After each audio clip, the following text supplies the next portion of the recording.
엄마, 왜 나이 드신 분들이 우리 미래를 막 결정해?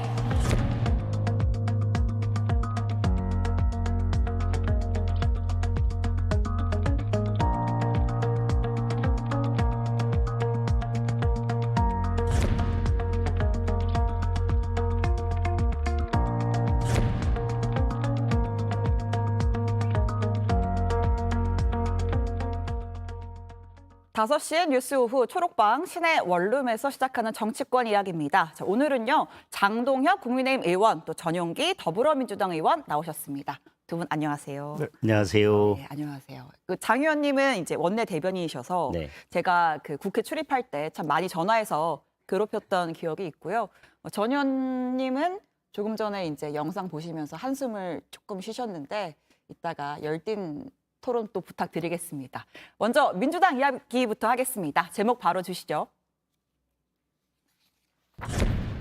네, 미래가 짧은 분들. 지난 일요일 민주당 혁신위가 연 청년들과의 좌담회에서 나온 김은경 혁신위원장의 발언입니다. 이 발언이 노인 비하 논란으로 번졌는데 저희가 앞뒤 좀 자르지 않고 길게 한번 다시 듣고 오겠습니다. 중학교 1학년인지 2학년 때 저한테 이런 질문을 했어요. 엄마, 왜 나이 드신 분들이 우리 미래를 막 결정해? 그게 참 맞는 말이에요. 우리들의 미래가 훨씬 더 긴데 왜 미래가 짧은 분들이 똑같이 1대1 표결을 하냐는 거죠. 네, 이게 논란이 일었는데 혁신위가 사과할 일이 아니다. 청년들의 정치 참여 촉구한 발언이다. 왜 논란이 되는지 모르겠다. 이런 입장을 다시 한번 내놨습니다. 조금 전에. 이 발언이 노인 비하입니까? 아니면 청년층의 투표권 행사를 독려하는 발언입니까? 어떻게 들으셨어요? 목표는 청년권의 투표를 독려하기 위한 거라고 하지만 네. 그 과정에서 한 발언은 명백하게 노인을 비하하는 내용이 들어있고 더 큰 문제는 지금 왜 나이 드신 분들이 젊은 사람들의 미래를 결정하냐. 나이에 따라서 네. 투표의 경중을 달리해야 된다라고 하는 그런 논리를 간다면 헌법에서 지금 보장하고 있는 평등원칙 그리고 네. 민주주의의 꽃이라고 있는 선거제도의 기본원칙인 평등원칙을 부정하는 것 아닙니까? 그러면 뭐 세금 많이 낸 분들이 그러면 표 여러 표 행사할 수 있도록 하자. 네. 그러면 뭐 학력이 높은 분들 그 뭐 성별에 따라서 결국은 그와 같은 논란으로 이어질 수 있기 때문에 예. 이것은 노인 비하 발언이기도 하지만 네. 저는 법을 전공하신 분 아닌가요? 저는 어떻게 법을 전공하신 분이 이 선거제도의 기본 원칙에 관해서 저런 발언하실 수 있는지 저는 도무지 이해가 가지 않습니다. 평등 원칙에 위배된 발언이다. 전 의원님은 어떻게 들으셨어요? 그러니까 뭐 노인 비하까지 갈 것까지는 아닌 것 같고요. 네. 근데 쓸데없는 소리 한 거는 맞는 것 같습니다. 쓸데없는 사실 소리입니까? 그렇죠. 왜냐하면 투표권 행사하고 독려를 하기 위해서 청년들한테 너희들이 결정할 수 있는 그 힘이 더 있어야 된다라고 네. 이야기를 할 거였으면 미래가 짧은 분들 이런 얘기는 안 하셨어야 된다고 생각을 굳이 하거든요. 안 써도 될 표현이었다. 그렇죠. 굳이 안 써도 될 말을 해가지고 지금 과도한 오해를 받고 있는 것 아닙니까? 여기에서 저는 더 한 가지 더 중요하다고 본 게 네. 결국에는 정치인들을 평가할 때 마지막에 가서는 이 정치인이 어떤 태도를 보이는가에 대한 것이라고 봅니다. 예. 많은 국민들께서 정치인이 많은 활동들 이런 것들은 좀 이렇게 넘어간다 하더라도 마지막에 가서는 이 사람이 어떤 태도를 보이고 있는가에 대한 평가를 하게 돼 있었거든요. 네. 근데 이런 부분에서 사과를 할 일이 아니다라고 했던 것은 굉장히 좀 큰일이다라는 생각이 듭니다. 네. 오해가 있고 왜곡이 있으면 이것을 바로잡고 설명드리는 것이 정치인이 국민들께 당연히 해야 할 도리인데 네. 여기에 대해서 그거 괜히 왜곡됐으니까 우리 사과할 일 아니다 이렇게 얘기했던 것은 오히려 더 논란을 키운 일이다 이렇게 보고 있고요. 한국에서 되게 유명한 말이 있지 않습니까? 중학생 아이의 이야기를 빗대어서 이렇게 얘기를 했는데 네. 애들은 그럴 수 있어. 근데 너는 그랬으면 안 됐지. 이런 이야기가 들 정도로 조금 태도 문제에서는 문제 제기가 있을 것이다. 저는 그렇게 보고 있습니다. 저도 태도 관련해서 한 가지만 더 지적하면 네. 뭐 사과할 일이 아니다라고 이야기하면서 이 발언의 취지는 그게 아니었다라고 예. 투표를 독려하기 위한 거였다라고 이야기하고 내 얘기가 아니라 뭐 우리 중학생 아이의 그 발언을 내가 인용해서 네. 하다 보니까 그렇게 됐다라고 하지만 국민들 누가 보더라도 처음부터 끝까지 결국은 이 내용은 나이에 따라서 표를 달리줘야 된다라고 하는 그 결론에는 변함이 없어요. 그게 합리적인데 우리 헌법상 우리 법상 그게 안 되기 때문에 어쩔 수 없지만 그렇게 가는 게 맞다라고 하는 게 김은경 혁신위원장의 발언의 요지 아닙니까? 네.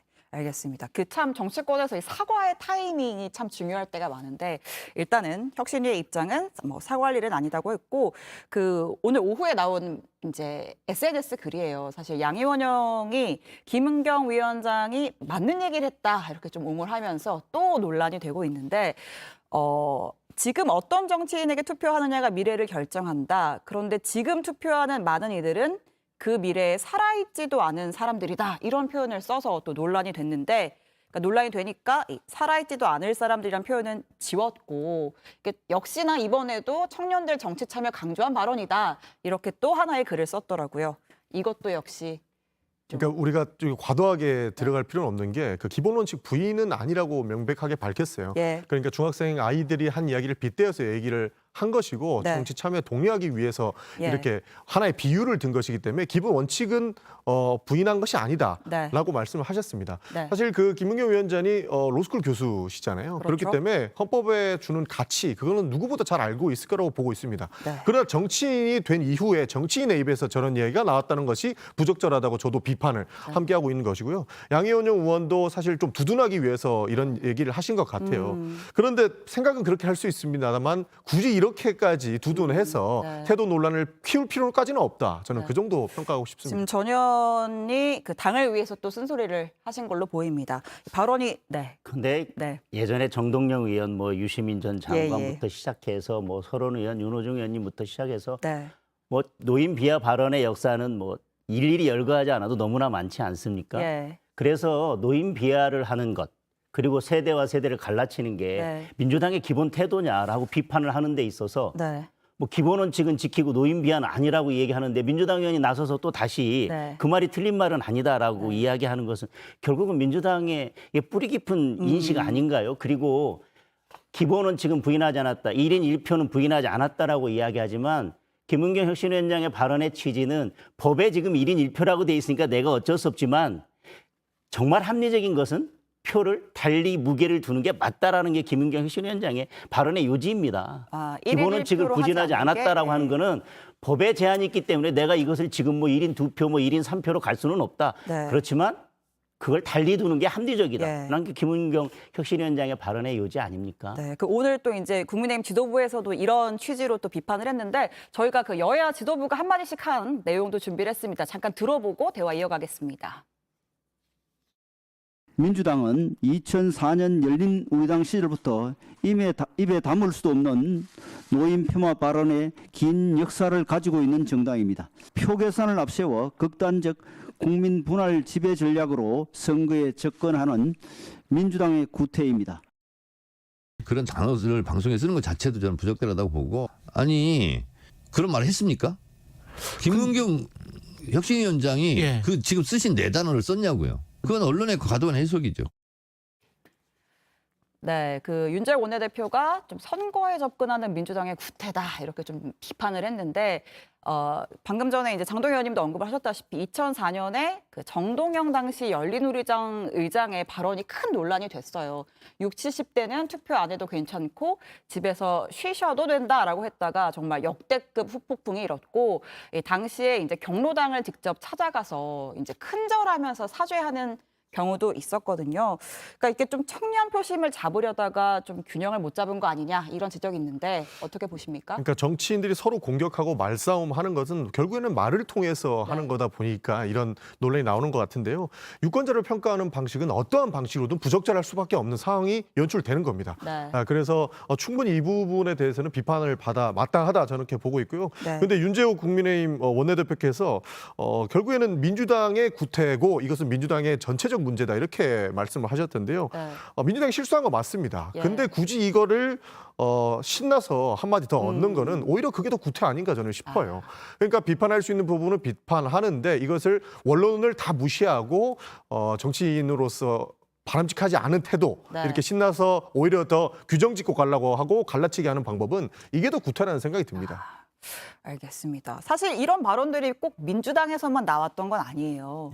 국민의힘에서도 그 이제 인천 시의원이죠. 그 한민수 의원이 그 이제 학교에서 일하는 어떤 청소 이제 노동자를 이제 일컬으면서 81세면 돌아가실 나이인데 뭐 일하다 죽으면 누가 책임지나 이런 반론이 또 큰 논란이 되기도 했었거든요. 이 정치권에 이렇게 좀 세대 어떤 노인층을 비하하는 발언 이런 거 뭐 실수인가요? 뭐 의도가 있는 건가요? 네. 어떤 경우에는 본인이 얘기하려고 했던 거 지금 말씀하신 네. 한민수 의원인가요? 네. 그거는 일하는 노인에 대한 어떤 안전의 문제를 얘기하다가 저렇게까지 이제 나가게 돼서 실언이 된 것인데 네. 실언이 있고 어떤 경우에는 의도적인 발언이 있다고 생각을 합니다. 그런데 그 전체적인 내용을 보면 과연 실언인지 아닌지는 국민들이 알 수 있을 테고요. 네. 한민수 의원 같은 경우에는 그 당시에 아마 사과한 것으로 알고 있습니다. 그리고 정동영 전 의원님께서도 사과를 하셨고 예.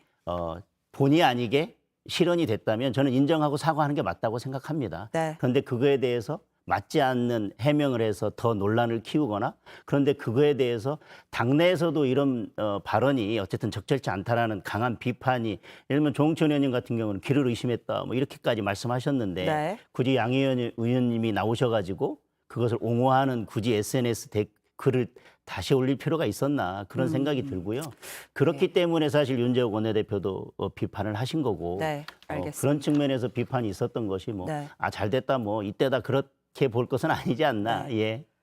저희가 그 혁신위 좀 전체 얘기도 좀 해보겠습니다. 김은경 위원장 발언 사실 논란이 처음은 아니고요. 그 뭐 전당대회 돈봉투 사건은 뭐 좀 만들어진 것이다. 혹은 초선 의원들은 학력이 좀 저하된 학생들이다 이렇게 비유를 해서 또 논란이 됐는데 초선 의원으로서 동의할 수 없으시죠? 네. 왜 이렇게 논란이 잦습니까? 그러니까 지금 혁신위원회가 사실 가는 방향이 바람직하다고는 보지 않습니다. 아. 저는 그 부분도 비판을 충분히 받아야 된다고 보는데요. 네. 당내 혁신할 내용이 이렇게 많은데 왜 이렇게 외부 활동에 치중하시는지 잘 모르겠어요. 당에서는 결국에는 재창당 수준으로 우리가 혁신을 하고자 외부에 계시던 김은경 교수를 모시고 온 것이고요. 예. 김은경 교수한테 정권을 위임하면서까지 민주당을 한번 살려주십시오라고 이야기를 한 것인데 외부 활동을 계속 전개하다 보니까 이렇게 말실수가 끊임없이 이루어지는 것 같아요. 그래서 조금 이제는 외부 활동을 좀 줄이시고 당 내에서 당헌 당규를 뜯어 고치거나 네. 진짜 민주당이 바뀔 수 있는 인적 쇄신, 시스템 혁신을 이루어 주셨으면 하는 바람뿐입니다. 예. 그래서 지금 전반적인 혁신위의 평가는 다양한 실언들이 나오는 것은 굳이 안 해도 될 외부 활동을 많이 했기 때문에 하고 있는 것이다라고 보고 있는 것이고요. 외부 활동 줄이고 진짜 민주당의 혁신을 위해서 당헌 당규 다 뜯어 고치고 인적 쇄신, 시스템 혁신을 좀 이루어줬으면 좋겠다라는 평가가 많은 것으로 저는 알고 있습니다. 그러니까 혁신이 본연의 일에 좀 더 집중했으면 좋겠다. 그렇죠. 이런 말씀하셨고 뭐 조언을 좀 하실 게 있을까요? 혁신이 본연의 임무에 맞는 역할을 하셨으면 좋겠다라고 하는 것 자체가 네. 혁신위 위원장으로서는 감당하기 힘든 분을 저 자리에 모신 게 아닌가 싶은 생각이 들고요. 지금 여러 그 발언에 문제가 되는 게 예를 들면 초선 의원이나 뭐 노인을 비하하는 발언부터 해서 예를 들면 뭐 검찰이 지금 사법 리스크에 대해서 뭔가 좀 정치 탄압처럼 이렇게 하는 것 같다라는 예. 말씀도 하셨고 또 이낙연 전 대표에 대해서도 좀 부적절한 발언을 하셔서 문제가 되지 않았습니까? 예, 예. 목표 의식을 잃고 있다. 혁신위원장으로서 뭘 해야 되는지에 대해서 방향성을 잃고 있는 게 아닌가. 그렇기 때문에 본인이 생각하는 방향성, 내가 어떤 역할을 해야 되는지 잘 모르고 지금 역할을 하시기 때문에 이런 일들이 자꾸 벌어진다고 보여집니다. 알겠습니다. 저희 이제 두 번째 주제로 넘어갈 건데 혁신이 관련해서 또 하실 말씀 있으실까요? 그러니까 당내 혁신을 추가적으로 주문할 수밖에 없는 상황인 예. 것 같습니다. 그러니까 김은경 교수한테 너무 무거운 짐을 맡긴 것 아니냐, 원래 그렇게 못할 사람 아니냐, 이것까지는 또 과도한 것 같고요. 지금 나왔던 내용들을 굳이 규정짓지 않고 본인이 잘못한 부분들을 실수하고 인정하고 외부 활동 줄이고 당내 혁신, 그러니까 혁신의 본연의 업무를 좀 충실하게 해줬으면 좋겠다는 말씀 드리면서 넘어갔으면 좋겠습니다. 알겠습니다.